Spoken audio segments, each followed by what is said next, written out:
الله الرحمن الرحيم الحمد لله رب العالمين بارئ الخلائق أجمعين ثم الصلاة والسلام والتحية والإكرام على سيد الأنبياء والمرسلين الذي سمي في السماء بأحمد وفي الأرضين بأبي القاسم محمد. اللهم صل على محمد وآل محمد وعجل فرجهم وعلى أهل بيته الطيبين الطاهرين المعصومين الذين أذهب الله عنهم الرجس وطهرهم تطهيرا. اللهم صل على محمد وآل محمد وعجل فرجهم لا سيما بقية الله المنتظر روحي وأرواح العالمين لتراب مقدمه الفداء واللعنة الدائمة العبدية على أعدائهم ملعونين من يوم عداوتهم إلى قيام يوم الدين وبعد يوم الدين ورحمة الله على محبيهم وشيعتهم ومواليهم أجمعين. أما بعد فقد قال الله الحكيم بسم الله الرحمن الرحيم أفلا يتدبرون القرآن أم على قلوب أقفالها. صلوات پڑھنے محمد و آل محمد. اللهم صل على محمد وآل محمد وعجل فرجهم. انتہائی اختصار کے ساتھ چونکہ جو ٹائم دیا گیا تھا اس پہ پروگرام شروع نہیں ہو سکا اور نہیں معلوم آپ لوگوں کے لیے بھی مجھے تو معلوم نہیں ہے کہ کتنی دیر آپ لوگوں کو یہاں پہ اجازت ہے. خیر کوشش کروں گا کہ انتہائی اختصار کے ساتھ اپنی چند ایک معروضات آپ کی خدمت میں صلوات پڑھتے محمد و آل محمد. اللهم صل على محمد وآل محمد وعجل فرجهم. آج کی شب 21 کی شب اعمال کی رات بھی ہے اور لیلۃ القدر بھی ہے، نزول قرآن کی رات بھی ہے اور ساتھ ساتھ انسان کی تقدیر کی رات بھی ہے. ماشاءاللہ. البتہ بہت سے ایسے مطالب ہیں کہ جو سن کر ہم اپنے ذہن میں کچھ خاکے بنا لیتے ہیں، کچھ تصورات پیدا کر لیتے ہیں، لیکن جب حقیقت معلوم ہوتی ہے تو ان تصورات سے کہیں دور تک بھی ان کا رابطہ نہیں ہوتا. اور اسی ذیل میں کئی ایک اور خصوصاً دین کی وہ تعلیمات یا دین کے وہ معارف کہ جو ہم نے اپنے تصورات میں، اپنے خیالات میں، اپنی ذہنی ایجاد کے سائے میں جو بنائے ہوئے ہیں، جب قرآن کے محضر میں آتے ہیں پتہ چلتا ہے کہ حقیقت کہیں اور ہے. مقدمے کے طور پہ عرض کر دوں کہ لیلۃ القدر کا تعلق انسان سے ہے، قرآن کا تعلق بھی انسان سے ہے، ائمہ طاہرین کا تعلق بھی انسان کے ساتھ ہے، ہدایت بھی اسی انسان کے لیے آئی ہے، یہ پورا دین اسی انسان کے لیے ہے. یہ ساری چیزوں کا سلسلہ جو خالق کائنات نے اس انسان سے جوڑ دیا ہے، تو پہلے مرحلے میں جب یہ انسان ہی ناشناختہ رہ جائے گا تو ان حقائق کو انسان کبھی بھی دریافت نہیں کر سکتا. امامت کو پہچاننا ہے، ہدایت کو پہچاننا ہے، دین کو پہچاننا ہے، لیلۃ القدر کو پہچاننا ہے. ان سب کا دار و مدار اس مختصر سے ڈھانچے کو جو خداوند عالم نے خلق کیا ہے، اگر یہ سمجھ میں آ گیا تو یہ سارے حقائق انسان کے لیے حل ہو جائیں گے. اور اگر یہ ڈھانچہ مختصر سا جو اتظم عنک جرم صغیر وفیک انت والعالم الاکبر، اگر یہ سمجھ میں آ جائے پورا دین بھی سمجھ میں آ جاتا ہے، نظام امامت بھی سمجھ میں آ جاتا ہے، توحید خداوندی بھی سمجھ میں آ جاتی ہے. اسی لیے معصوم فرماتے ہیں من عرف نفسہ فقد عرف ربہ، جس نے خود کو پہچان لیا اس نے خدا کو بھی پہچان لیا. اور جو خدا کو پہچان لیتا ہے مبدا کے طور پہ تو وہ خدا کو معاد کے طور پہ بھی پہچان لیتا ہے. هو الاول والآخر هو الظاہر هو الباطن. ظاہر اور باطن بھی وہی ہے، اول و آخر بھی وہی ہے، مبدا بھی وہی ہے، منتہا بھی وہی ہے. اور جب مبدا اور منتہا انسان کو معلوم ہو جاتا ہے تو بیچ کی کڑیاں بھی انسان کے لیے حل ہونا شروع ہو جاتی ہیں. نبوت بھی سمجھ میں آتی ہے، امامت بھی سمجھ میں آتی ہے، عدالت بھی سمجھ میں آتی ہے. چونکہ مبدا اور معاد کے درمیان کی جتنی کڑیاں ہیں وہ تب تک انسان کے لیے حل شدہ نہیں ہوتی جب تک مبدا اور معاد سمجھ میں نہ آئے. اور مبدا اور معاد کو خدا نے منسلک کر دیا معرفت نفس پہ. یہ معرفت نفس اگر انسان کو ہو جائے، جس دن انسان اس منزل پہ آ جائے، خودی کو انسان ذرا کھول کر اس کو تلاش کر لے کہ میں کیا ہوں، اسی دن یہ پورا دین انسان کے لیے سمجھنا بھی آسان ہو جاتا ہے اور دین پہ عمل کرنا بھی انسان کے لیے آسان ہو جاتا ہے. اور دین کی تعلیمات بھی انسان کے لیے بڑی آسانی کے ساتھ حل ہو جاتی ہیں. اسی لیے خداوند عالم نے اعلان کیا افلا یتدبرون القرآن. قرآن کو پڑھتے تو ہو، تلاوت تو بڑی خوبصورت انداز میں کی جاتی ہے، قواعد تجوید کی رعایت کر کے آیات کو بڑے اچھے لحن کے ساتھ پڑھا جاتا ہے، لیکن کبھی ان الفاظ کی حقیقت کو ٹٹول کے دیکھا ہے کہ خالق کائنات نے کیا پیغام بھیجا ہے آپ کے لیے؟ افلا یتدبرون القرآن. قرآن میں تدبر کیوں نہیں کرتے؟ ام علی قلوب اقفالها، کہیں دلوں پہ تالے تو نہیں پڑے ہوئے ہیں. اسی آیت کے اندر انسان کو آگاہ کیا گیا ہے کہ انسان وہ ہے جو تدبر کے عالم میں زندگی بسر کرتا ہے، اور انسان جو تدبر سے گر جاتا ہے وہ انسانیت سے گر جاتا ہے. اور تدبر کا تعلق قرآن سے منسلک کر دیا اور ساتھ میں ذکر کر دیا ہم علی قلوب اقفالها، تمہارے دلوں پہ تالے پڑ گئے ہیں. دوسرا مطلب آیت نے ذکر کر دیا کہ قرآن کا تعلق قلب انسانی سے ہے. اگر قلب انسانی پاکیزہ ہے تو قرآن اس میں اترنا شروع ہو جاتا ہے. اور لیلۃ القدر کا خالق کائنات نے اہتمام کیا، اور لیلۃ القدر میں خالق کائنات نے پورے قرآن کو یکجا نازل کر دیا. کیوں؟ کہ جس قلب پہ اتارنا تھا وہ قلب بڑا مطہر تھا. کیونکہ قلب مطہر تھا، قرآن دفعی طور پہ پورے کا پورا نازل ہو گیا. اور اس دفعی نزول کے بعد پیغمبر اکرم کو اس اپنے دل سے معاشرے میں اتارنے کے لیے 23 سال کا زمانہ درکار تھا. یہ 23 سال کا زمانہ کیوں درکار تھا؟ تو ظاہر سی بات ہے جب قرآن بغیر تیاری کے آتا ہے تو انسان کے لیے گمراہی کا سبب بن جاتا ہے، اور جب تیاری کے ساتھ ہو تو پھر 23 سال کا زمانہ چاہیے کہ وہی جو دفعی طور پہ نازل ہوا تھا آہستہ آہستہ معاشرے کے اندر پاکیزگی آئے، آہستہ آہستہ انسان اپنے نفس کو پاکیزہ بنائے.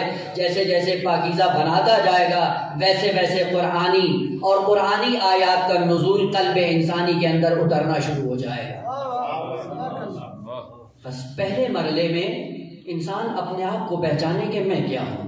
جب یہ سمجھ میں آ جائے پھر یہ پہچانے کہ میری حقیقت کے اندر کون سا وہ رکن ہے کہ جس کے ساتھ خالق کائنات نے اپنی کتاب کا رابطہ جوڑ دیا ہے، اور وہ انسان کو سمجھے بغیر سمجھ میں نہیں آئے گا. اسی ایک نقطے کو فقط کھولنے سے اپنی معروضات کو یہیں پہ سمیٹ دوں گا کہ یہی ایک نقطہ اگر ہمیں سمجھ میں آ جائے تو میرے خیال میں آج کی شب کی جو انسان کو حاجات لینی ہیں اگر اسی ایک نقطے پہ مرکوز کر لے اپنے آپ کو تو میرے خیال میں زمین سے آسمان تک کا فاصلہ انسان بہت جلدی طے کر سکتا ہے.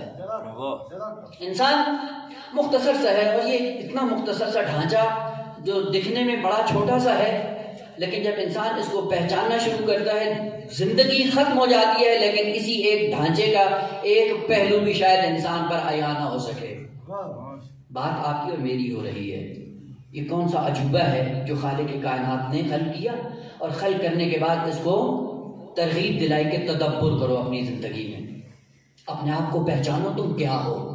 اور جس دن اپنے آپ کو پہچان لو گے اسی دن ممکن ہی نہیں ہے کہ تم بارگاہ الہی میں آ کر جھکو نہیں. مختصر سا ڈھانچہ، پوری کائنات کو خدا نے خلق کیا، اور کہیں پہ خالق اکبر نے اپنے آپ کو مبارکباد پیش نہیں کی. ملائکہ جیسی عظیم مخلوقات خلق کی، لوح، عرش، کرسی، قلم، ملائک، جبرائیل اور یہ مادی کائنات ساری خلق کی خداوند عالم نے، لیکن کسی کو خلق کرنے کے بعد اپنے آپ کو مبارکباد نہیں دی۔ اس کائنات کا ایک چھوٹا سا موجود ظاہری طور پہ بہت سا چھوٹا ہے، لیکن جب اس کو خلق کیا اور خلق کرنے کے بعد جب اس کی تخلیق کا ایک پہلو مکمل کیا اور دوسرے پہلو کو اس کے ساتھ منسلک کیا، وہیں پہ خالق کائنات نے اپنے آپ کو مبارکباد پیش کی۔ سورہ مبارکہ مومنون آیات 12، 13، 14۔ اب انشاءاللہ اگر فرصت ہو بعد میں تدبر کی نیت سے ان آیات پہ جا کر غور کریے گا کہ خداوند عالم نے اس عجوبے کو جو خلق کیا، کہاں سے چلایا، کہاں پہنچایا اور کس مرحلے پہ پہنچانے کے بعد خداوند عالم نے اپنے آپ کو مبارکباد پیش کی۔ کہاں سے شروع کیا اس انسان کو کہ ہم نے لقد خلقنا الانسان من سلالۃ من طین، ہم نے سلالہ طین سے انسان کو خلق، یعنی شروع کیا یہاں سے سلالے سے، اور سلالے سے پہلے دو مرحلے ہیں، تراب، طین اور سلالہ۔ اور سلالہ سے البتہ آیات مختلف ہیں، اگر پورے قرآن میں جا کر دیکھیں انہی مختلف ادوار کو جگہ جگہ پہ قرآن نے ذکر کیا ہے، کہیں پہ ایک مرحلہ ذکر کر دیا، کہیں پہ 2 ذکر کر دیے، کہیں پہ 3 ذکر کر دیے۔ البتہ مجموعی طور پہ سورہ مبارکہ مومنون میں اور اس کے بعد جو مختصر سی تفصیل ہے سورہ مبارکہ حج میں بیان کی انسان کے لیے، خود تخلیق کے مراحل جب اس انسان کے لیے ذکر کیے گا، یہ سب سے پہلے تراب تھا، تراب مٹی، تراب کو ہم نے تبدیل کیا، طین بن گئی، طین کو ہم نے تبدیل کیا، سلالہ بن گیا۔ اور آپ کو پتہ ہے تراب اور طین دونوں کی حقیقت الگ الگ ہے، یوں نہیں ہے کہ ایک حقیقت ہو۔ تراب مٹی، طین وہ کون سی مٹی ہے؟ جس کے اندر پانی ہو۔ پانی جب مل جائے تراب میں، پانی سے جیسے ہی تراب متصل ہوتی ہے طین بن جاتی ہے، اور جب طین بنتا ہے تو طین بننے کے بعد پھر ابھی خالص مٹی نہیں ہے، طین بن گئی ہے۔ کو فائدہ کیا ہوگا کہ طین جب بنے گا تو یہ حیات کا سبب یہاں سے فراہم ہو جائے گا۔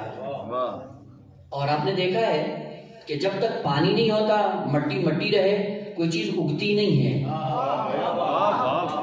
جب تراب میں پانی آتا ہے یہ طین بنتی ہے، طین سبز اور بہار کا سما لے کر آتی ہے۔ بس ہم نے تراب کو طین میں تبدیل کیا، طین کیا بن گیا؟ یہ سلالہ بن گیا۔ البتہ لفظ ایک ایک ہے اور ایک ایک لفظ اتنی گہرائی ہے قرآن کے اندر، میں چاہ رہا تھا کہ فقط آپ کی ترغیب کے لیے چند ایک چیزیں بیان کروں کہ جس سے شوق پیدا ہو کہ ہم جس مکتب کو پڑھنے آئے ہیں یہ مکتب کتنا پاکیزہ ہے اور ہمیں کس انداز سے اس مکتب کو پڑھنا چاہیے۔ لیکن ظاہراً وقت نہیں تھا اور نہیں معلوم کہ کون سی مشکلات تھی جس کے پیش نظر یہ اتنا لیٹ ہو گیا کہ اب مجھے خود ڈر لگ رہا ہے کہ چند منٹ میں کیسے اس بات کو سمیٹ سکوں۔ سلالہ، 2 کلمے عربی میں، ایک سلالہ ہے اور ایک صفوت ہے۔ زیارت وارث میں پڑھتے ہیں آج کی شب میں بھی استحباب ہے کہ آج کی رات کو زیارت نامہ ہے، زیارت نامہ وارث محمد صلی اللہ علیہ وسلم کا پڑھا جائے تو وہاں پہ کہتا ہے السلام علیکم یا وارث آدم صفوت۔ صفوت بھی عربی کا لفظ ہے، سلالہ بھی عربی کا لفظ ہے، اور دونوں میں ایک قدر مشترک ہے۔ سلالہ کہتے ہیں نچوڑ کو، جوس کو۔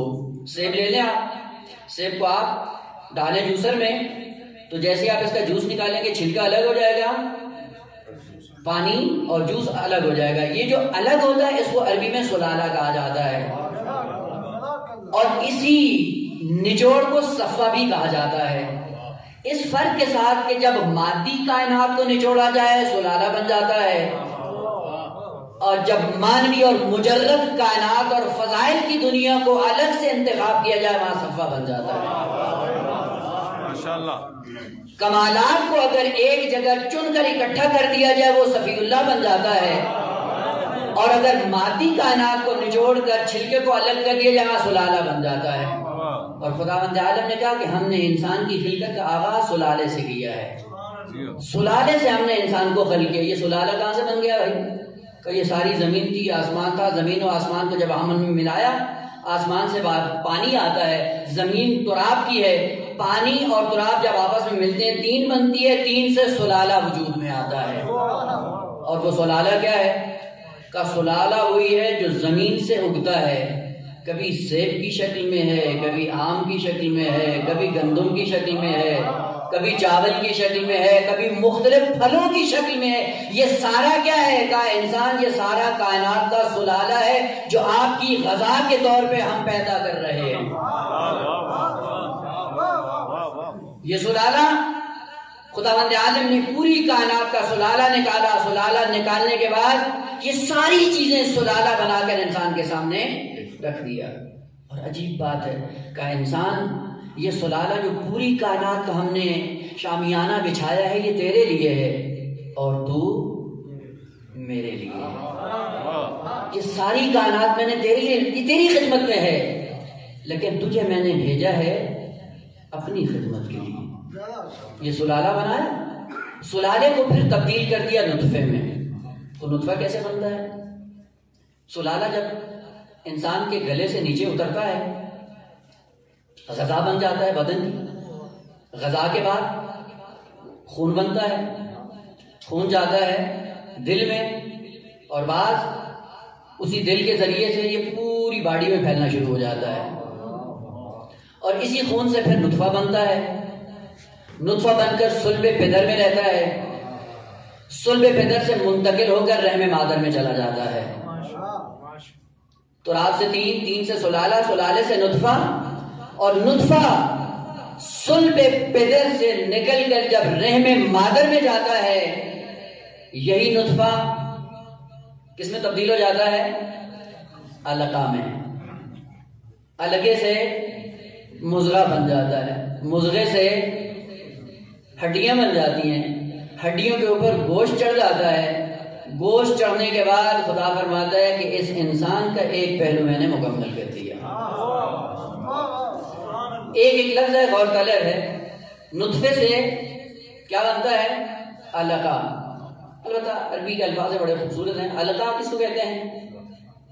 علقہ معلق، تعلیق. کبھی پرندے تعلیق ہو جاتے ہیں. جب پرندہ تعلیق ہو جائے تو کیا ہوتا ہے؟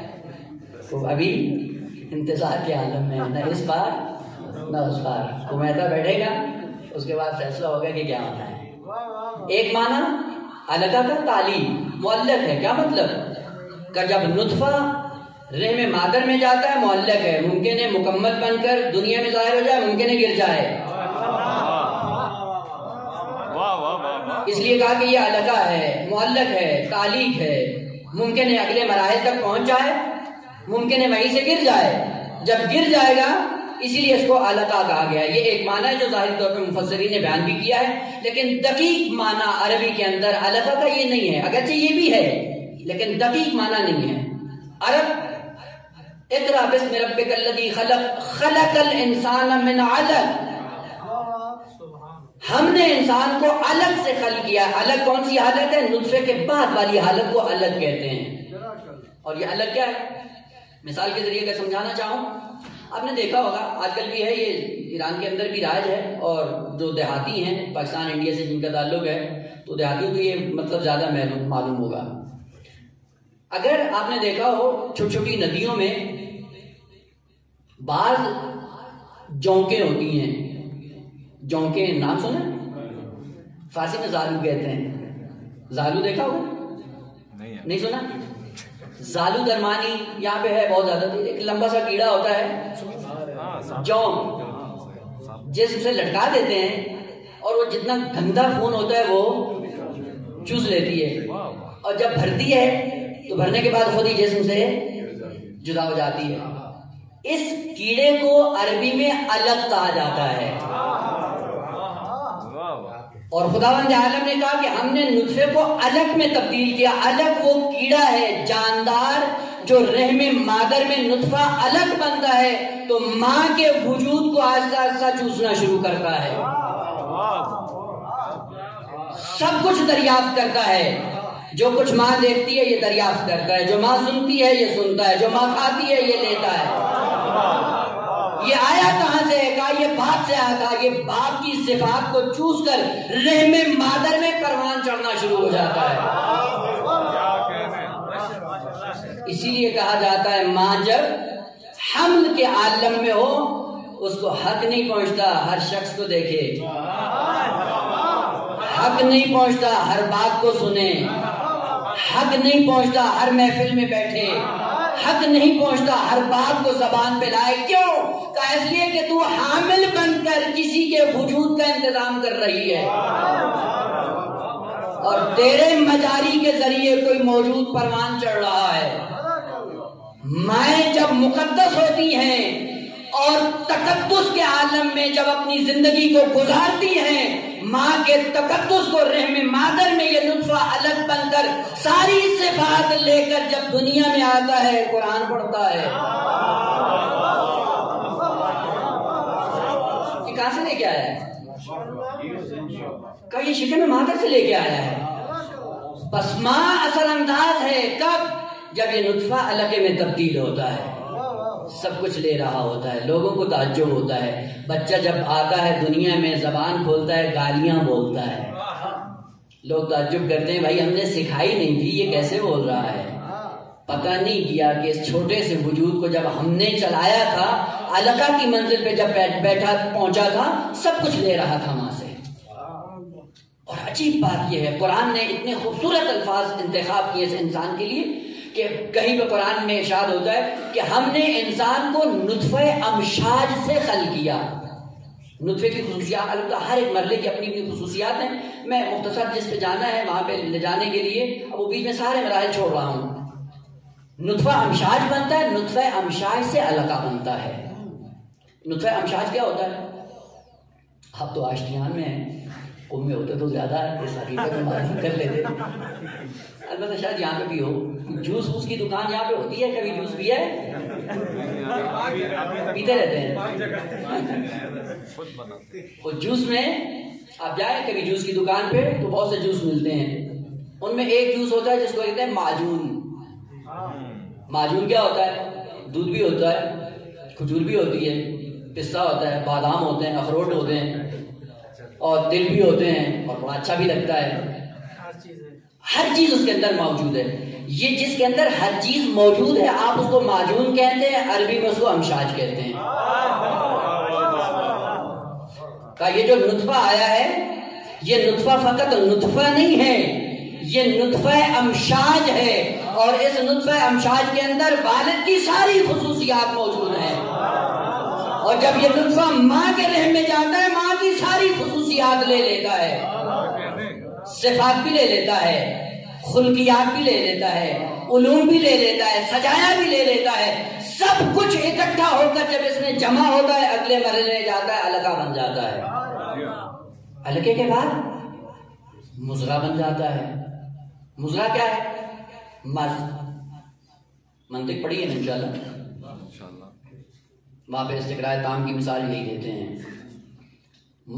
مضغہ اس میں مصدر ہے، مز مصدر، معنی کیا ہے؟ چبانا، اور مضغہ کیا ہے؟ چبانے کے بعد جب اس کے ٹکڑے الگ الگ ہو جائیں اس کو کیا کہا جاتا ہے؟ مضغہ۔ ایک لقمہ ہوتا ہے، آدمی روٹی کے ایک ٹکڑا لیتا ہے منہ میں ڈالتا ہے، جب چبانا شروع کرتا ہے تو چبانے کے نتیجے میں ٹکڑا ایک تھا، لیکن اب چبانے کے بعد کتنے حصوں میں تقسیم ہو گیا؟ کئی حصوں میں بٹ گیا۔ البتہ کھانا بھی چبا کے کھانا چاہیے، اسی سے انسان کی صحت بنتی ہے۔ بعض لوگ اتنی فرصت نہیں ہوتی کہ چبائیں، بس جیسے ہی زبان پہ رکھتے ہیں نگل لیتے ہیں، پھر مریض ہو جاتے ہیں۔ نہ، مز کے ذریعے سے چبا کے کھائیں، صحت بنتی ہے۔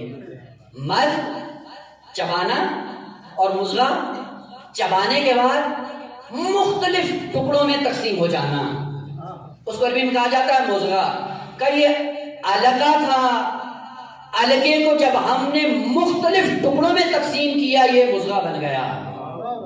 یہ ایک ہی نطفہ تھا، ایک پانی کا قطرہ نطفہ بنا، نطفے سے علقہ بنا، اس علقے کو جب مختلف حصوں میں تقسیم کیا یہ مضغہ بن گیا۔ اور جب مختلف حصے تقسیم کیے کہ اسی نطفے کا کون سا حصہ تھا جس سے آنکھ بننی تھی اس کو الگ کر دیا، جس سے کان بننا تھا اس کو الگ کر دیا، جس سے دل بننا تھا اس کو الگ کر دیا، جس سے پاؤں بننے تھے اس ٹکڑے کو الگ کر دیا۔ الگے کو جب ہم نے مضغہ بنایا، مضغہ بنانے کے بعد ہم نے مختلف حصوں میں اس کو تقسیم کر دیا، اور وہ بچہ جو دنیا میں اپاہج پیدا ہوتا ہے علقہ سے مکمل مضغے کی حالت میں منتقل نہیں ہوتا۔ گناہ کس کا ہے جی؟ ہاں، گناہ کس کا ہے؟ والدین کا۔ ڈال کس پہ دیتے ہیں؟ خدا پہ۔ نابینا کیوں پیدا ہو گیا؟ اگر نطفے کے اندر وہ بینائی منتقل کی ہوتی نابینا پیدا نہ ہوتا۔ یہ مستقل خلقت جو پیدا ہوتا ہے اس کا مطلب ہے ماں باپ آگاہ ہیں، اس آگہی کے ساتھ اس مولود کی ولادت کا انتظام کرتے ہیں، اور جہالت کے سائے میں جب اس نطفے کو آدمی منتقل کرتا ہے، غفلت کے سائے میں کچھ ایسے اعضاء اور اجزاء رہ جاتے ہیں جو نطفے کی صورت میں منتقل نہیں ہو پاتے ہیں، اور جب نطفے کی حالت میں منتقل نہیں ہوتا یہ مولود ناقص دنیا میں آتا ہے۔ تقسیم کس کی ہے؟ والدین کی۔ اسی لیے کہ من عرف نفسہ فقد عرف ربہ۔ اپنے کو پہچانو، پہچاننے کے بعد اپنی اولاد کی ولادت کا انتظام کرو۔ کیوں کہا گیا ہے؟ کتاب النکاح چلا پڑھی ہوگی، اگر نہیں پڑھی ہے تو دقت سے پڑھیے گا۔ کتاب النکاح میں بیان کیا گیا ہے شادی سے 6 مہینے پہلے اپنی تربیت کرنا شروع کرو اگر اولاد کی تربیت چاہتے ہو۔ کیوں؟ اس لیے کہ 6 مہینے تک انسان کے جراثیم کے اثرات انسان کی باڈی میں رہتے ہیں۔ 6 مہینے پہلے تربیت کرو، شادی سے 6 مہینے پہلے، تب جا ہے روایت میں لکھا ہوا ہے یہ نطفہ امشاج تھا، ساری خصوصیات والدین کی اس کے اندر موجود تھیں۔ جو اعضاء اس کے اندر تھے وہ پروان چڑھنا شروع ہو جائیں گے، اور جو اجزاء اس کے اندر نہیں ہوں گے وہ پروان نہیں چڑھیں گے۔ اسی لیے کہا کہ جب نشے کے عالم میں ہو اپنی اولاد کی ولادت کا انتظام نہ کرو۔ کیوں؟ نشے کے عالم میں عقل انسان کی معاف ہو جاتی ہے، اور جس حصے سے عقل انسانی تشکیل پاتی ہے وہ نطفے میں منتقل نہیں ہوتا، بچہ دیوانہ دنیا میں آتا ہے۔ اتنی گہرائی کے ساتھ کہ جس ولادت کے لیے تمہیں آمادہ کیا جا رہا ہے کبھی اس کو پڑھا ہے یا نہیں؟ بھائی دیکھیں، چھوٹی سی آپ چیز لے کے آتے ہیں بازار سے، الیکٹرانک ہوتی ہے، فرض کریں موبائل لے کے آئے، آپ موبائل کو چھوتے نہیں ہیں جب تک کہ وہ ساتھ میں جو دفترچہ ہوتا ہے اس کو پڑھ نہیں لیتے کہ کہیں غلط استعمال کیا تو یہ خراب نہ ہو جائے۔ تو یہ جو غلط استعمال کرنے پہ یہ چھوٹا سا جو آپ پروڈکٹ لے کے آئے ہیں یہ خراب ہو جائے گا، تو جب تک آپ اس کو پڑھ نہیں لیتے آپ اس کو چھوتے نہیں ہیں۔ وہ خداوند عالم نے کہا ہم نے اپنا بہترین شاہکار دنیا میں بھیجا ہے، اور اس کو پڑھنے کے لیے ہم نے قرآن کو بھیجا ہے۔ اس کو استعمال کرنے سے پہلے اس کتابچے کو دیکھا ہے، اس کتابچے کو دیکھ لیں، یہ آپ کے اور ہمارے لیے آیا ہے، اور یہ آپ کی اور میری حقیقت کو بیان کر رہا ہے، اور ہم بالکل غفلت کے انداز میں بیگانہ وار ہو کر سامنے سے گزر جاتے ہیں، اور کبھی گہرائی کے ساتھ اس قرآن کو دیکھا ہی نہیں ہے۔ بھائی یہ قرآن آپ کی اور میری داستان ہے، ہم کہاں سے شروع ہے ہمیں کہاں جانا ہے، بس اسی کا خلاصہ پورا قرآن ہے۔ ہم نے تمہیں کہاں بھیجا، کہاں بلایا اور کس انداز میں بلایا، یہی قرآن بیان کرتے ہیں۔ 3 چیزوں سے خالی نہیں ہے قرآن، یعنی قرآن کو اگر آپ خلاصہ کر دیں ان 3 چیزوں میں خلاصہ ہو جاتا ہے کہ تم کہاں سے چلے، تمہیں کہاں جانا ہے اور کس طرح جانا ہے، بس یہ 3 باتیں ہیں قرآن میں، اور ان 3 باتوں کو اگر انسان سمجھ جائے قرآن بھی سمجھ میں آ جاتا ہے، انسان بھی سمجھ میں آ جاتا ہے۔ الگے کو ہم نے مضغہ بنا دیا، مضغے میں ہڈیاں بنا دی، جن اجزاء سے ہڈیاں بنتی نہیں وہ اجزاء منتقل ہوئے، پھیلتے گئے، ہڈیاں بن گئی۔ ہڈیوں کے اوپر ہم نے گوشت کو چڑھا دیا، یہاں پہ آ کر انسان کے ایک پہلو کو مکمل کر دیا کہ یہاں پہ پہنچانے کے بعد تم تکسون العظام لحما، ہڈیوں کے اوپر جب گوشت چڑھا دیا، گوشت چڑھانے کے بعد ایک پہلو مکمل کر دیا۔ کیا فرماتا ہے بعد میں خدا؟ ثم انشأناہ خلقا آخر فتبارک اللہ احسن الخالقین۔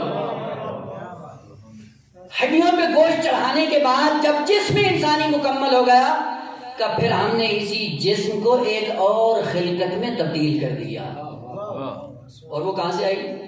فَإِذَا سَوَّيْتُهُ وَنَفَخْتُ فِيهِ مِن رُوحِي فَقَعُوا لَهُ ساجدین۔ جب ہم نے اسی بدن کو ایک دوسری خلقت بے نام روح میں تبدیل کر دیا. اس کو تبدیل کرنے کے بعد ہم نے اتنا بڑا شاہکار کیا اور اتنا حسین شاہکار ہم نے خلق کیا کہ اس کو دیکھنے کے بعد خدا نے اپنے آپ کو مبارکباد دینا شروع کر دی. پہلے مخلوق تھی، روحانی مخلوق الگ تھی، ملائک تھے، مبارک نہیں دی. حیوانات خلق کیے، جسمانی مخلوق تھی، مبارکباد نہیں دی. لیکن جب دونوں کو ایک ساتھ اکٹھا کر کے بنایا بنام انسان کہ ایک طرف سے دیکھو یہ جسمانی ہے، دوسرے اعتبار سے دیکھو یہ روحانی ہے، ہم نے روح اور جسم کو جب ایک جگہ اکٹھا کیا یہ انسان بن گیا. اور یہ اتنا عظیم شاہکار تھا کہ ہم نے اپنے آپ کو مبارکباد پیش کرنا شروع کر دیا. لیکن یاد رکھیے، جب آپ کا اور میرا جسم بن رہا تھا کہاں سے چلا ہے؟ مٹی سے. مٹی تراب بنی، تراب تین سے سلالہ، سلالے سے نطفہ، نطفے سے علقہ، علقے سے مضغہ، مضغے سے ہڈیاں، ہڈیوں کے اوپر گوشت. یہ جسمانی سفر ہے انسان کا جو ثم انشأناه خلقا آخر کی منزل پہ آیا ہے. اور اس کے بعد نفخت فیہ من روحی کی منزل اور ہے. وہ کہاں سے چلی ہے؟ وہ نفخت فیہ من روحی، میں اپنی ذات سے دوسرا پہلو تیرا خلق کیا ہے. اور یہ چیزیں کیا ہیں؟ دو اپوزٹ، متضاد. سنگم دیکھا ہے؟ سنا ہے نام؟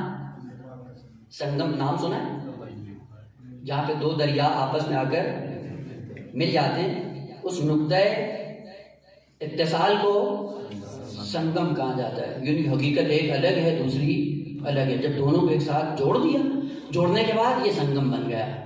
اور جس دن سے انسان دنیا میں آیا ہے سنگم بن کر، اسی دن سے اس کی مشکل شروع ہو گئی ہے. یعنی آیا ہی دنیا میں ہے، اپنے ساتھ مشکل لے کر آیا ہے. اور مشکل کیا ہے؟ کہ ایک پہلو تیرا زمین سے بنا ہے، دوسرا پہلو تیرا خدا سے بنا ہے. اور ہر پہلو کی خواہش ہے وہ اپنی طرف کھینچے. اگر جسم کی سنی دن بدن اسفل السافلین میں چلے جاؤ گے، اور اگر روح کی سنی تو اعلیٰ علیین کی طرف چلے جاؤ گے. اور اسی دائمی مشکل میں انسان کو ڈال کر دنیا میں بھیج دیا گیا کہ انسان، ہم نے تجھے دنیا میں جو بھیجا ہے، جس دن سے ہم نے تمہیں دنیا میں بھیجا ہے تیری مشکل شروع ہو گئی ہے. تمہارا جو امتحان میں ہے، تمہارا جو ابتلا میں ہے، ہر لمحے تیرا امتحان ہو رہا ہے، ہر قدم پہ تیرا امتحان ہے. ہر قدم پہ یہ تیرے سامنے منزل امتحان ہم نے رکھ دی ہے. بدن کی سنے گا یا روح کی سنے گا. اور یہ یاد رکھ لو، اگر بدن غالب آ گیا اولئک کالانعام بل ہم اضل. اور اگر روح کی سن لی، بدن بھی اتنا عظیم ہو جائے گا، صدیاں گزر جائیں گی، قبر کی مٹی اس بدن کو چھو نہیں سکتی. معصومین کی بات نہیں ہے، وہ لوگ جو معصومین کی سیرت پہ چلتے ہیں. اگر روح کی سن کر بدن کو پروان چڑھایا، بدن بھی اتنا عظیم ہو جائے گا کہ معصوم کبھی اس بدن پہ 70 تکبیریں پڑھتا ہوا نظر آتا ہے. یہ عظمت کہاں سے آئی ہے؟ کہ یہ عظمت اسی رکن سے آئی ہے جو خداوند عالم سے چلا تھا. روح کی سنو گے تو ہمیشہ خدا سے متصل رہو گے، بدن کی سنو گے یہاں بھی ذلیل ہوگے اور آخرت میں بھی ذلیل ہوگے. یہیں سے نکلے، بازار میں پہنچے، سامنے ایک خوبصورت چہرہ نظر آیا. بدن کہتا ہے لذت ہے دیکھ لو، عقل کہتی ہے کہ نہیں، یہ ٹیمپریری لذت ہے جس کے بعد عذاب ابدی ہے، روک لو اپنے آپ کو. اور اسی امتحان میں ہم بدن کی سنتے ہیں یا روح کی سنتے ہیں؟ جس کی سنیں گے نتیجہ وہی ہے.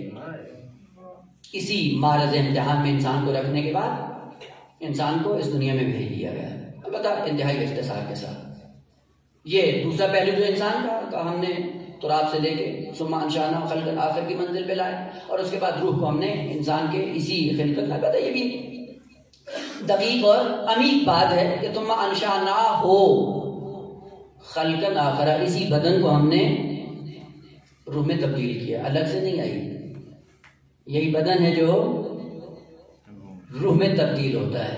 البتہ بعض مراحل ایسے ہیں جو خدا کرتا ہے اور بعض ایسے ہیں جو 15 سال کی عمر کے بعد ہمیں خود کرنے. تعجب نہیں کریے گا، یہی بدن ہے جو روح میں تبدیل ہوتا ہے. وہ کیسے روح میں تبدیل؟ کارخانہ ہے خدا کا. جیسے ہی آپ نے دیکھا ہوگا یہ گائے بھینس ہیں، کیا کھاتی ہیں؟ چارہ کھاتی ہیں، دیتی کیا ہے؟ دودھ سے کیا نکلتا ہے؟ مکھن، سب کچھ ہے. یہ کیا ہے؟ یہ چارہ ہی ہے. یہ دودھ کیسے بن گیا؟ کارخانے میں ڈالا ہے. وہ کارخانے میں ڈالنے کے بعد وہ چارہ دودھ بن جاتا ہے، انسان کی غذا بن جاتا ہے. کہ یہ ڈھانچہ ہے مختصر سا، اور یہی ڈھانچہ روح میں تبدیل ہوگا. کہاں پہنچے گا؟ کانا قاب قوسین او ادنا، وہاں تک جا سکتا ہے. لیکن کس کارخانے میں؟ کا وہ کارخانہ قرآن کریم ہے. اس میں اپنے آپ کو ڈال دو، کعبہ قوسین کی منزل پہ جا پہنچتے ہیں. اس کا مطلب یہ ہے کہ خاص انداز کے ساتھ انسان کو اسی بدن کو چلانا ہے، چلانے کے بعد انسان کعبہ قوسین کی منزل پہ جا سکتا ہے. اور یہ راستہ کھلا ہے، مختص نہیں ہے معصومین کے ساتھ. صلاح عام ہے یاران مبتدا کے لیے. کون آتا ہے اس راستے پہ چل کر اپنے آپ کو یہاں پہنچائے؟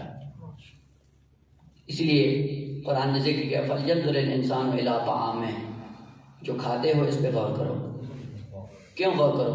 کہ یہ لقمہ جو ڈال رہے ہو، یہ لقمہ نہیں ہے.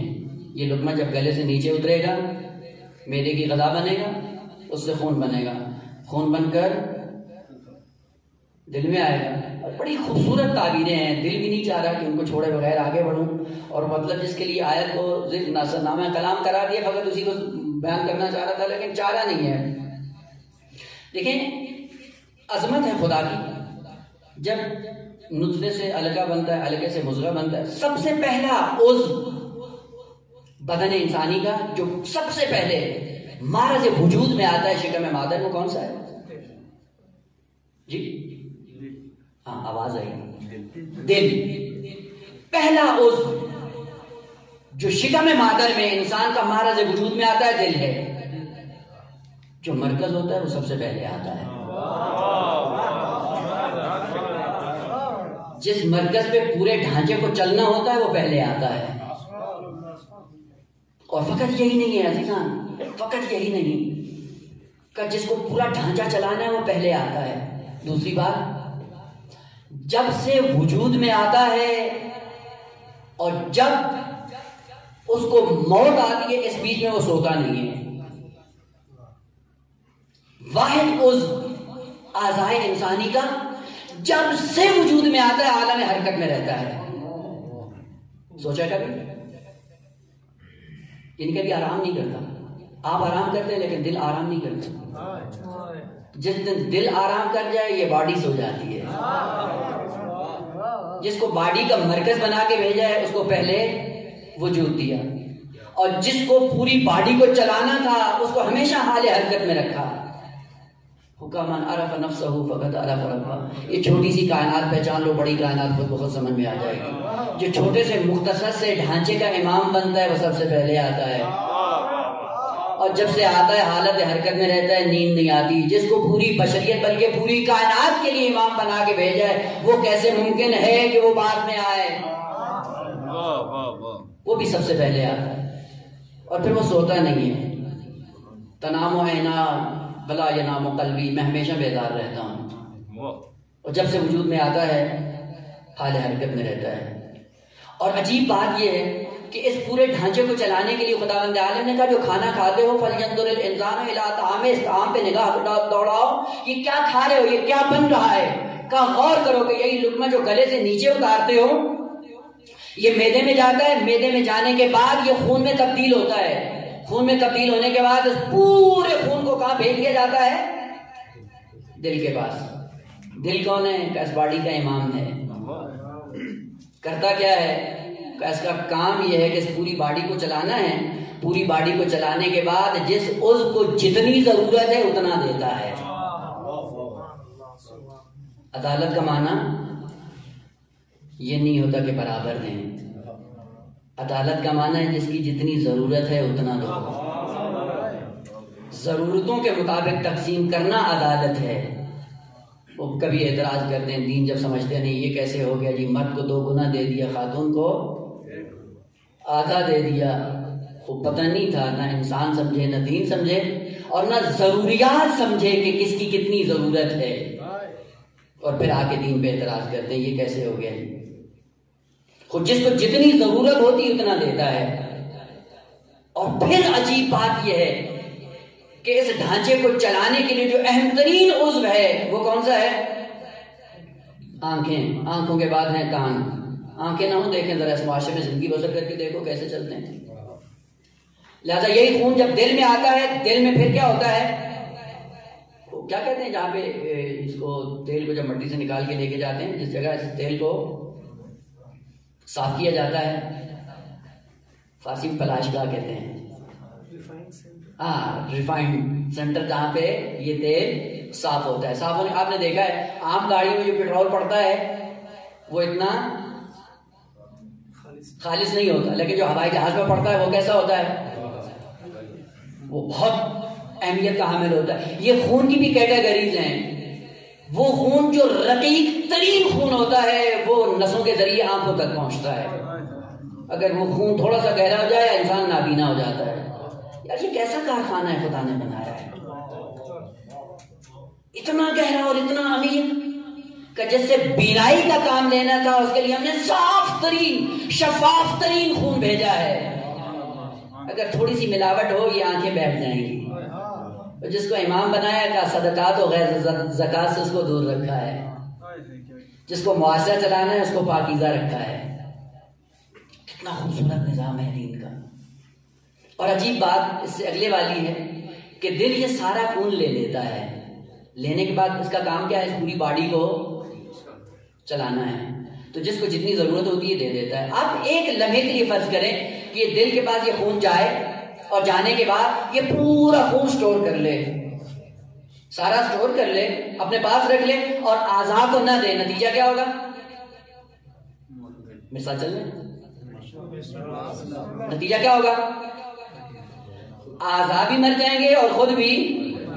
خود کیوں مرے گا؟ کثرت خون سے. اعضاء کیوں مریں گے؟ قلت خون سے. اور جس کو خدا نے نظام امامت کا سپہ سالار بنا کر بھیجا ہے اسے امامت کا عہدہ دے کر یہ بتایا ہے کہ جا کر کائنات چلانی ہے. اور کائنات چلانے کا ذریعہ یہ ہے کہ پورا بیت المال تیرے پاس آئے گا نظام کو چلانے کے لیے. اگر بیت المال کو سٹور کر لیا خود بھی مر جاؤ گے، معاشرہ بھی مر جائے گا. اور دنیا نے یہ دیکھا تاریخ کے اندر جو امام نما بن کر امامت کو عہدہ سنبھال کر دنیا میں آئے اور بیت المال پہ سام بن کر بیٹھے رہے، خود بھی مر گئے، معاشرہ بھی مر گیا.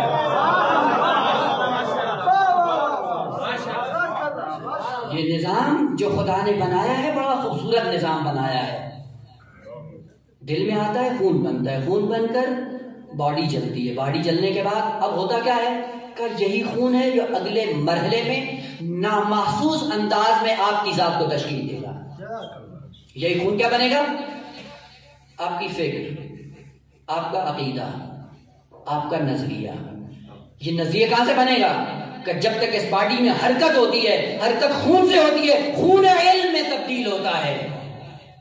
اس لیے قرآن نے کہا فَلْيَنظُرِ الْإِنسَانُ إِلَىٰ طَعَامِهِ. جو لقمہ گلے سے اتار رہے ہو اس پہ غور کرو. اگر یہ حلال کا لقمہ ہے علم دین سے مزین ہو جاتا ہے آدمی. امام کی معیت میں زندگی گزارتا ہے. اور جب لقمہ حرام کا جاتا ہے، حرام لقمے سے جو خون بنتا ہے اور اس خون سے جو نظریہ بنتا ہے وہ قاتل امام بنتا ہے. کیوں کہا امام صلی اللہ علیہ وسلم نے زور عاشور کو کہ حق کا پیغام دیتا ہوں، ان کو راہ ہدایت پہ لاتا ہوں، لیکن یہ میری بات سنتے نہیں ہیں. کیوں؟ ملیت ابدانہم من الحرام. وجہ کیا تھی؟ کہ لقمہ حرام. لقمہ حرام کی تاثیر کیا ہے؟ لقمہ حرام پیٹ میں جاتا ہے، خون بنتا ہے، خون بن کے باڈی چلاتا ہے اور وہی خون نظریہ بن جاتا ہے. تو یہ تبدیلی دنیا میں نظر آتی ہے نہیں آتی؟ آ رہی ہے، نظر آ رہی ہے. ہر چیز کا ایک سسٹم ہے، قانون ہے. اسی قانون کے سائے میں کہ یہی لقمہ انسان کا جو گلے سے اتارتا ہے یہ آپ کا علم بنتا ہے. آپ جا کر دیکھیں جتنے بھی عرفاء گزرے ہیں، جتنے بھی علماء گزرے ہیں، سب نے یہ کہا ہے. جب بھی ان سے کہا جائے کہ نصیحت کریں نصیحت کریں تو کیا کہتے تھے؟ لقمہ حلال، لقمہ حلال. لقمہ حلال کی تاثیر ہوتی ہے. 40 دن تک انسان اپنی غذا کو خالص کر کے حلال لقمہ کھا کر دیکھے، اثر ظاہر نہ ممکن ہی نہیں ہے. تو یہ لقمہ حرام کیسے بن گیا بھائی؟ مولیت ابدانو من الحرام. حرام کا لقمہ ہے. جس حرام کے لقمے نے آج اس پوری بشریت کو آ کر قاتل امام بنا دیا. کیسے بن گیا؟ کا لقمہ حرام سے. آیا کہاں سے تھا؟ ابھی تاریخ کی بات ہے، انشاءاللہ جا کر خود پڑھیے گا، میں اس میں جاتا نہیں ہوں، کہیں بات زیادہ لمبی نہ ہو جائے. یہ لقمہ حرام کہاں سے آیا تھا؟ پڑھنے کی بات ہے، غور کرنے کی بات ہے. وہ ایک معاشرے کے اندر جب لقمہ حلال کم کر دیا جائے، لقمہ حرام کو عام کر دیا جائے، پھر اس معاشرے کو ضرورت نہیں ہے کہ ان کو اماموں کے خلاف اکسایا جائے، بلایا جائے. نا، یہ لقمہ خود بخود ان کو امام کے مقابلے میں لا کھڑا کر دیتا ہے. غور کریں. فَلْيَنْظُرِ الْإِنسَانُ إِلَىٰ طَعَامِهِ. خوب، یہ ایک پہلو انسان کا. دوسرا پہلو جو خداوند عالم نے اس انسان کو دیا وہ کون سا ہے؟ کہ ہم نے آپ کو روح دی، ہم نے آپ کو قلب دیا، ہم نے آپ کو عقل دی، ہم نے آپ کو فؤاد دیا. یہ ساری، اور اہم ترین ہم نے آپ کو نفس دیا. یہ نام 5 ہیں: نفس، روح، فؤاد، عقل، قلب. آیا یہ 5 حقیقتیں ہیں یا نہ؟ حقیقت ایک ہے، کام 5 ہیں. ہر ایک کام لینے کے لیے خداوند عالم نے ایک خاص کلمے کا انتخاب کیا ہے. اور یہ ذہن میں رکھیے گا عزیزان، خداوند عالم نے آپ لوگوں کو یہ توفیق دی ہے، اور یہ توفیق اس لیے ہے کہ آپ اس قابل بن سکیں کہ کتاب الہی کو سمجھ سکیں. اس کتاب الہی کو سمجھنے کے لیے یہ ساری ادویات آپ کو پڑھائی جاتی ہیں. یہ صرف اس لیے پڑھائی جاتی ہے کتاب خدا کو سمجھو، اور کتاب خدا کو سمجھنے کے بعد ان حقائق پہ آ جاؤ کہ جن حقائق کو خداوند عالم نے الفاظ کے حجاب میں آپ کے لیے اتارا ہے. ان الفاظ کے حجاب میں گم نہیں ہو جانا، ان الفاظ کے حجاب سے بالاتر ہوتے ہوئے، ان الفاظ کے حجابوں کو چیرتے ہوئے ان حقائق تک جانا آپ کا ہدف ہے. اور افسوس کی بات یہ ہے کہ ہم حوزے میں آتے ہیں، انہی مقدمات میں ہماری زندگی چوپٹ کر دی جاتی ہے، اور اس ذیل مقدمے تک ہم پہنچ ہی نہیں پاتے اور پہنچایا ہی نہیں جاتا ہے. درس خارج پڑھ لیتے ہیں، درس خارج مکمل ہو جاتا ہے، اصول اور فقہ کے خارج پڑھنے کے بعد قرآن ہی ایک آیت آتی ہے، ترجمہ نہیں کر پاتے ہیں. اور جب ترجمہ بھی کرتے ہیں تو غلط ترجمہ کرتے ہیں. وہ عقیدہ بنتا ہے، عقیدہ جا کے معاشرے میں رائج کرتے ہیں. لوگ جب پوچھتے ہیں بھائی یہ کون سا دین ہے، یہ تو فطرت کے ساتھ سازگار نہیں ہے. کمی کہاں رہ گئی؟ دیکھیں، خداوند عالم نے قرآن کو فطرت کے ساتھ عجین کیا ہے. فطرت بھی خدا کی طرف سے ہے، قرآن بھی خدا کی طرف سے ہے، اور خدا ایک ہے. اور ایک خدا کے جب 2 معلوم ہوں، ان کے اثرات بھی ایک جیسے ہوتے ہیں. جب خدا پاکیزہ ہے، فطرت بھی پاکیزہ ہے. پاکیزہ فطرت ہمیشہ قرآن کی طرف لپکتی ہے. ہم کیوں قرآن سے بیزار ہیں؟ اس کا مطلب ہم نے فطرت کو آلودہ کیا ہے، اور یہ مشکل ہے انسان کے لیے. اور اسی فطرت کو پاک رکھنے کے لیے ہمیں حوزے میں خداوند عالم نے توفیق دی ہے. اور اس حوزے میں رہتے ہوئے اس کتاب خدا کو سمجھنے کے لیے علوم کو پڑھیں. لہذا دوسری طاقت، دوسری توانائی، دوسرا رخ جو خداوند عالم نے اس انسان کو دیا وہ نفس ہے، وہ روح ہے، وہ قلب ہے، وہ فؤاد ہے، وہ عقل ہے. اور ان میں سے ایک قلب. افلا یتدبرون القرآن ام علی قلوب، دلوں پہ تالے پڑ گئے ہیں. یہ دل کیا ہے؟ تو دل بھی ایک حقیقت ہے انسان کے پاس جو دی گئی ہے. اسی کا نام روح بھی ہے، اسی کا نام نفس بھی ہے، اسی کا نام فؤاد بھی ہے، اور اسی کا نام عقل بھی ہے. البتہ ہر ایک کی اپنی اپنی خصوصیات ہیں. قلب کی خصوصیت کیا ہے؟ قلب عربی میں کس کو کہتے ہیں؟ دل کو. معنی کیا ہے؟ معنی کیا ہے؟ تبدیلی. قلب جیسے نکلا ہے انقلاب، قلب تبدیلی. انقلاب کیا ہے؟ جو تبدیلی کو قبول کر لے. پڑھیے نا بھائی، تو سچ تو پڑھی ہوگی. باب انفعال مطابق کا معنی دے رہا ہے. قلب تبدیلی، انقلاب تبدیلی کو قبول کرنا. اب وہ چونکہ مشہور اور معروف مثال ہے، ہماری سوئی وہیں پہ اٹکی ہوئی ہے، لکیر کے فقیر ہیں. کسرت القوزہ تھا فن کا ذرا، اب سمجھ میں آ گیا نا. مطابق واضح ہے. قلب تبدیلی ہے، انقلاب تبدیلی کو قبول کرنا ہے. کون سا قلب ہے کہ جس میں کون سی تبدیلی آئے کہ یہ قلب ظرف قرآنی بن جائے. بس یہی ایک نقطہ جو بیان کرنا تھا، اس کے لیے اتنا مقدمہ آپ کے لیے میں نے آپ لوگوں کا اتنا زیادہ ٹائم لے لیا. قلب یعنی تبدیلی، انقلاب یعنی تبدیلی کو قبول کرنا.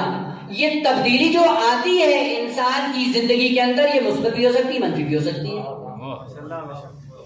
مثبت تبدیلی سے جو انقلاب آتا ہے وہ قوموں کی حیات کا سبب بنتا ہے، اور جو منفی تبدیلی سے انقلاب رونما ہوتا ہے وہ امتوں کی تباہی کا سبب بنتا ہے۔ لہذا تبدیلی کو قبول کرنے سے پہلے دیکھیں یہ مثبت ہے یا منفی۔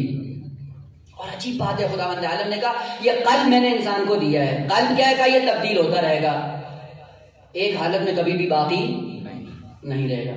اور آپ اپنی زندگی میں امتحان کر لیں، ہوتا یا نہیں ہوتا؟ جب اخلاقیات کی کوئی بات ملتی ہے انسان کو، معنویت کی کوئی بات ملتی ہے، دل آمادہ ہوتا ہے، وہیں پہ آدمی مصمم ہو جاتا ہے کہ آج کے بعد ہمیں زیادہ ہدایت پہ چلنا ہے۔ لیکن جیسے ہی معاشرے کی رنگ رنگلیوں میں جاتا ہے وہ تبدیلی پھر تبدیل ہو جاتی ہے۔ اسی تبدیلی کی بنیاد پہ انسان کو قلب کہا گیا ہے، دائماً معرض تبدیلی میں ہے۔ اچھی بات سنتا ہے منقلب ہو جاتا ہے، بری بات کا اثر ہوتا ہے وہاں پہ بھی منقلب ہو جاتا ہے۔ لیکن انسان کی انسانیت کا تقاضا یہ ہے کہ جو مثبت تبدیلی کے دائر مدار ہو اور مثبت تبدیلیوں کو پروان چڑھائے وہ قلب سلیم کا مالک ہوتا ہے۔ حضرت ابراہیم علیہ السلام فرماتے ہیں لا تخزنی یوم یبعثون، الہ العالمین قیامت کے دن رسوا نہ کرنا۔ ہوگا کیا؟ یوم لا ینفع مال ولا بنون، جہاں پہ کچھ بھی کام نہیں آئے گا۔ کون سی چیز کام آئے گی؟ الا من اتى اللہ بقلب سلیم، جو قلب سلیم کو لے کے آئے گا وہ وہاں پہ محفوظ ہوگا۔ عزیزان ہم دنیا میں آئے ہیں فقط اسی ایک کام کے لیے کہ اپنے قلب کو قلب سلیم بنانا ہے۔ اور یہ قلب سلیم کیسے بنتا ہے؟ افلا یتدبرون القرآن ام علی قلوب اقفالها، کیوں قرآن میں تدبر نہیں کرتے؟ تدبر کرنے کا نتیجہ کیا ہوگا؟ کہ قلب سلیم بن جائے گا۔ قلب سلیم کا اثر کیا ہوگا؟ کہ قیامت کے دن محفوظ رہو گے۔ قیامت کے دن کون محفوظ ہوگا؟ جو قلب سلیم لے کے آئے گا۔ دو باتیں بس اس کے حوالے سے آپ کی ذہن تمام۔ قلب کے اندر جو تبدیلی ہوتی ہے، تبدیلی سے انسان کو قلب کہا جاتا ہے۔ کیسے تبدیلی آئے؟ خداوند عالم جب اس انسان کی حقیقت کو بیان کر رہا ہے اور یہ آگاہ کر رہا ہے کہ اس قلب کو قلب سلیم بنانا ہے۔ قلب سلیم بنتا کیسے ہے؟ ظاہر سی بات ہے جب کوئی چیز اس میں ڈالیں گے تو قلب سلیم بنے گا، وہ جب کچھ ڈالیں گے نہیں تو کچھ بھی نہیں بنے گا۔ اور بڑی لطف اندوز بات یہ ہے کہ خداوند عالم نے صرف قلب ذکر کیا ہے، قلب، اور اس کے بعد پھر اس کی متعدد صفات خداوند عالم نے ذکر کی ہیں، مثبت بھی اور منفی بھی۔ آپ دیکھیں قرآن بعض ہیں قاسیۃ القلوب، شقی القلب، مشمئز القلب، قلوب منکرہ، یہ ساری کیا ہیں؟ منفی صفات۔ خوب، قلب مشمئز کہتے ہیں کس کو کہتے ہیں؟ بیزار دل، ہر چیز سے بیزار ہوتا ہے، نماز سے بیزار، پڑھنے سے بیزار، اخلاقیات سے بیزار، دوستوں سے بیزار، معاشرے سے بیزار، مشمئز بیزار ہے۔ کوئی علمی بات کریں تو ہی بوجھ لگتا ہے اس کو، یہ قلب مشمئز ہے، علاج کریں اس کا۔ اور بعض کیا ہیں؟ سلیم القلب، اور سلیم القلب کیا ہوتا ہے؟ عبادت میں اس کو لذت آتی ہے، پڑھنے میں اس کو لذت آتی ہے، دوستوں میں بیٹھنے میں اس کو لذت آتی ہے، اچھی بات کرنے میں اس کو لذت آتی ہے۔ اس کا مطلب یہ قلب سلیم ہے۔ خوب، ایک نکتہ، یہ قلب سلیم کیسے بنے؟ اور عجیب بات ہے خداوند عالم نے قلب کو سلیم کی صفت کے ساتھ مزین کیا ہے۔ سلیم عربی زبان میں اتنی آتی ہوگی، یہ سلیم سالمہ سے اگر ہو تو اس کا معنی الگ ہے، سالمہ سے ہو تو اس کا معنی الگ ہے، اور دونوں سے کلمہ سلیم استعمال ہوتا ہے۔ سالمہ سے سلیم اس کا معنی الگ ہے، سالمہ سے سلیم اس کا معنی الگ ہے۔ سالمہ سے اس کا معنی ہے تحفظ، محفوظ رہنا، اور سالمہ سے تو اس کا معنی ہے ڈسنا، مارگزیدہ۔ خوب، امیر المومنین نے دعائے کمیل میں یا امیر المومنین کے القاب میں بھی ہے یتململو کتململ السلیم، یہ سلیم سالمہ سے ہے، سالمہ سے نہیں ہے۔ یہ گہرائیاں ہیں ادبیات کی، اور یہی پڑھنے کے بعد انسان جا کر دین کا مفسر بن جاتا ہے، دین کا مبلغ بن جاتا ہے۔ اتنی گہرائی ہے دین کے اندر، اور خصوصاً عربی کے اندر، کہ ہم نے قلب سلیم سالمہ سے دیا ہے آپ کو، اس کو محفوظ کرنا ہے۔ اور جب تک محفوظ نہیں کرو گے، آپ کی حقیقت یہی ہے جو آپ خود بناؤ گے۔ غور کریے جملے پہ، آپ کی حقیقت وہی ہے جو آپ یہاں پہ بناؤ گے، یعنی جو کچھ اپنے اندر ڈالتے جاؤ گے اسی سے آپ کی حقیقت بنتی چلی جائے گی۔ یہ سوچنے کی بات ہے کہ ہم کیا ڈال رہے ہیں۔ مثال کے ساتھ عرض کروں، بات ذہن میں آ جائے، ابھی یہاں پہ ہم سب بیٹھے ہوئے ہیں، اس جگہ کو کیا کہیں گے جی؟ حسینیہ. کیوں کہا؟ چونکہ یہاں پہ پہلے یہ جگہ ہے، یہ مٹی سے بنی ہے، دیوار ہے، ہال بنا ہوا ہے. تو یہاں پہ اگر مجلس برپا کریں، ماتم ہو، تو اس جگہ کو کیا کہیں گے؟ عزا خانہ ہے. تو اگر یہاں پہ نماز پڑھنا شروع کر دیں تو کیا ہو جائے گا؟ مسجد بن جائے گی، نماز خانہ ہو جائے گا. اگر یہاں پہ جانوروں کو باندھ دیں تو کیا ہو جائے گا؟ استقبال ہو جائے گا. ٹھیک ہے. اور اگر یہاں پہ آ کر غلہ رکھ دیں تو کیا ہو جائے گا؟ گودام بن جائے گا. بس اس کا کوئی اپنا نام نہیں ہے. یہ گودام بھی بن سکتا ہے، یہ استقبال بھی بن سکتا ہے، یہ نماز خانہ بھی بن سکتا ہے، یہ عزا خانہ بھی. یہ کیسے بنے گا؟ کا جو کچھ ڈالو گے اسی سے بن جائے گا. وہ قلب سلیم لے کر آنا ہے. کیا ڈالنا ہے اسی سے پتہ چلے گا. کیا لے کے آئے ہو؟ خدا تعالیٰ فرماتا ہے قیامت دن وہ محفوظ ہوگا جو قلب سلیم لے کر آئے گا. تو عالم معاشر میں استقبال اٹھا کے نہیں پہنچ جانا، گودام نہیں لے کے اٹھا جانا، پارکنگ نہیں لے کے جانا، یہ اسٹور نہیں لے کے جانا. وہاں پہ قلب سلیم لے کے جانا ہے. الہ العالمین جو کچھ اس میں ڈالیں گے اسی سے اس کا نام بن جائے گا. تو آپ کے اس کتاب کے اندر وہ کون سے اوصاف ہیں جن کو اس قلب کے اندر اتارنے کے بعد یہ قلب سلیم بنتا ہے؟ کون سی چیز ہے جو اس کے اندر ڈالیں؟